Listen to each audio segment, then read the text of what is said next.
எல்லோருக்கும் வணக்கம். இந்த படத்தோட டைரக்டர் துரைன்னு எனக்கு தெரியும். துரை முருகன் எனக்கு இப்போ தான் தெரியும். ஸோ அவர் என்னோட டீம், என்னோட அசிஸ்டண்ட்டு, என் கூட ஒர்க் பண்ணார், எங்களோட டிஸ்கஷன்லாம் இருந்திருக்காரு.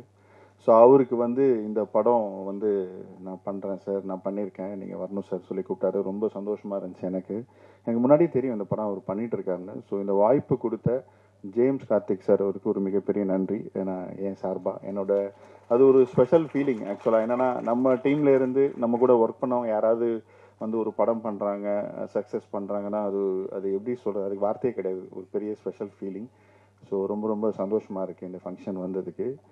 அப்புறம் துரை இவர் சென்றாயன் சொன்ன மாதிரி ஒரே பரபரப்பாக தான் இருப்பார். இந்த படத்தில் எப்படி எல்லாம் நடிக்கிறதுக்கெலாம் டைம் கொடுத்தாரா, எல்லா ஆர்டிஸ்ட்டுக்கு டெக்னீஷியன்ஸுக்கெலாம் வேலை செய்கிறதுக்கு டைம் கொடுத்தாரா? அதான் ஃபுல்லாக ஒரே பரபரப்பாகவே இருப்பார். எப்படி சார் ஜேம்ஸ் சார், என்ன சார், ஓகே தானே சார் எல்லாம்? ஓகே. ஸோ ரொம்ப சந்தோஷம்.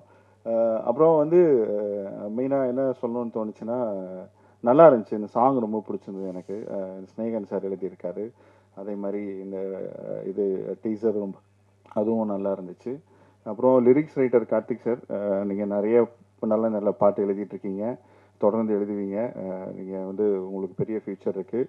நீங்கள் உங்களை இந்த மாதிரி ஒரு வாய்ஸ் அவுட் பண்ணீங்க, இந்த மாதிரி லிரிக்ஸ் ரைட்டர் பேர்லாம் மிஸ் பண்ணிட்டீங்கன்னு அதை ஸ்டேஜில் பதிவு பண்ணீங்க. அது உண்மையிலேயே ரொம்ப சந்தோஷமான ஒரு விஷயம்.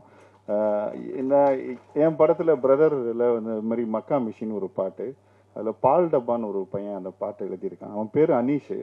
ஆனால் அனீஷன் கூப்பிட்டா டென்ஷன் ஆகிடுவான். என்னை பால் டப்பா தான் சொல்லணும் அப்படின்னு சொல்லுவான். ஸோ அவன் அந்த பாட்டு எழுதியிருக்கான். அவன் ஆடியோ ரிலீஸ் ஃபங்க்ஷனுக்கு வரமாட்டான்.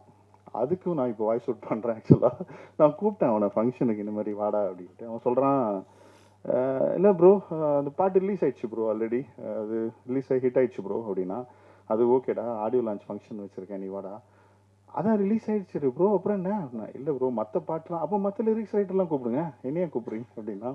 இல்லைடா வாடா, ஃபங்க்ஷனுக்கு வாடா, எல்லோரும் வராங்கடா. எதுக்கு வரணும் ப்ரோ? இல்லை சும்மா எல்லோரும் விஷ் பண்ண, எல்லா நம்பர் அனுப்பிச்சி விடுங்க ப்ரோ, நான் மெசேஜ் பண்ணுறேன் ப்ரோ அப்புறமா ஃப்ரீயாக இருக்கும்போது அப்படின்னு. இல்லைடா, ஆடியோ லான்ச் ஃபங்க்ஷன்டா. ஓகே ப்ரோ, அதான் ஹாரிஸ் சார் தானே மியூசிக் பண்ணியிருக்காரு, அவர் வராருல்ல அப்படின்னா. இல்லைடா, எனக்கு என்ன சொல்லன்னு தெரில. சரி சரி வாடா அப்படின்னா வந்துட்டு எல்லோரும் விஷ் பண்ணிட்டு கிளம்பிட்டான். ஸ்டேஜில் நான் எதுக்கு ப்ரோ ஏறணும், எனக்கு வேறு வேலை இருக்குது ப்ரோ எனக்கு அப்படின்னு போயிட்டான். ஸோ அதையும் நான் இங்கே பதிவு பண்ணுறேன். லிரிக்ஸ் ரைட்டர் எல்லாரும் வரணும் ஃபங்க்ஷனுக்கு. ஸோ அதுக்கும் நான் வாய்ஸ் அவுட் பண்ணுறேன் இந்த இடத்துல.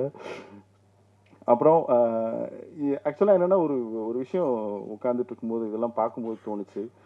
இப்போ நம்ம பிகினிங்லேருந்து பார்த்தோன்னா, இப்போ சேது படமாகட்டும், அப்புறம் அதுக்கப்புறம் நிறைய படங்கள், பரியேறும் பெருமாள் ஆகட்டும், அட்டகத்தி படமாகட்டும், அப்புறம் சதுரங்க வேட்டை படமாகட்டும், அப்புறம் சித்திரம் பேசுதடி, இந்த மாதிரி படங்கள் எல்லாமே ரிலீஸ் ஆகும்போது ரொம்ப சின்ன படங்களாக, சின்ன பட்ஜெட்டில் எடுத்த அழகான படங்களாக தான் ரிலீஸ் ஆச்சு. ஆனால் அந்த படம் வந்ததுக்கப்புறம் அந்த படத்தோட கண்டென்ட் மக்களுக்கு பிடிச்சதுனால, மீடியாவுக்கும் பிடிச்சதுனால அந்த படத்தை கொண்டாடி அந்த படத்தை எங்கேயோ கொண்டு போயிட்டீங்க. ஸோ அது மாதிரி ஒரு படமாக இந்த படம் அமையணும் அப்படின்னு நான் வேண்டிக்கிறேன். ஏன்னா அந்த அந்த படம் பண்ண டேரக்டர்ஸ் எல்லாருமே இன்றைக்கி மிகப்பெரிய டேரக்டர்ஸாக இருந்திருக்காங்க. ஸோ ஆனால் அந்த படம் ரிலீஸ் ஆகும்போது ரொம்ப சாதாரணமாக ஒரு சின்ன பட்ஜெட் படமாக தான் வந்துச்சு. ஸோ அதுக்கு மீடியா கொடுத்த சப்போர்ட் தான் இன்றைக்கி அந்த படம் மிகப்பெரிய லெவலில் இருக்குது. அந்த டைரக்டர்ஸும் இருக்காங்க.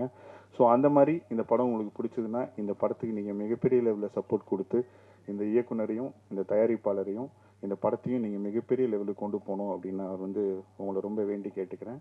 Thank you so much. நன்றி.